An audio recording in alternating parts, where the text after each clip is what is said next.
అంటే సర్పంచులుగా మనం ఎన్నికయ్యంగానే ప్రజల్లోకి వెళ్ళి మనం ఎలా పనులు చేయాలి, మనము ఏది చేయాలో అనేది మనకి ఏర్పాటు చేశారు. నిజంగా మనము 99 రోజులు చేయవలసిన మన పంచాయతీని అభివృద్ధిలోనికి తీసుకురావాలని ఈ కార్యక్రమాన్ని మనకి నిజంగా ఇచ్చినందుకు ఎంత ధన్యవాదాలు తెలుపుతున్నాను. నిజంగా సర్పంచులు ప్రతి ఒక్కరు అధికారంగా తీసుకొని ప్రతి ఒక్కరు ఆ పనులు చేయాలి.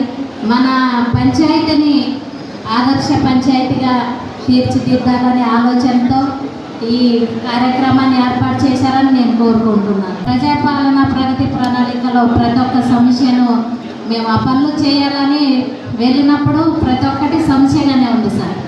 కానీ మేము చాలా వరకు చేసాం. అందులో ప్రజలు కూడా సమస్యలు చెప్పారు. అది మేము గ్రామ సభగా ఏర్పాటు చేసి దాన్ని ఎలా చేయాలి ఏంటి అనేది కూడా ఆలోచించాం.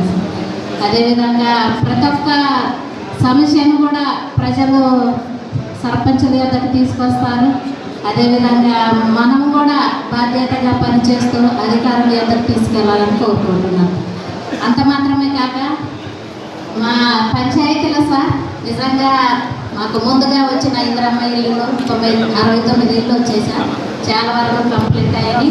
ఇంకా మా పంచాయతీ చాలా పెద్దది కాబట్టి ఇంకా కొద్దిగా మీరు చూసి ఇవ్వాలని కోరుకుంటున్నాను. అదే మా ప్రాజెక్ట్ విషయాల్లో సార్ మీరు ఎందుకంటే బతుకమ్మ పండుగలు వినాయక చవితి అనేది చేసేటప్పుడు అక్కడ కరెంట్ లేక ఇబ్బందులు ఉంది సార్. అక్కడ కరెంట్ ఏర్పాటు అదేవిధంగా మీరు చెప్పారు సార్ పర్యాటక ప్రాంతంగా చేస్తానని చేయాలని కోరుకుంటున్నాను సార్.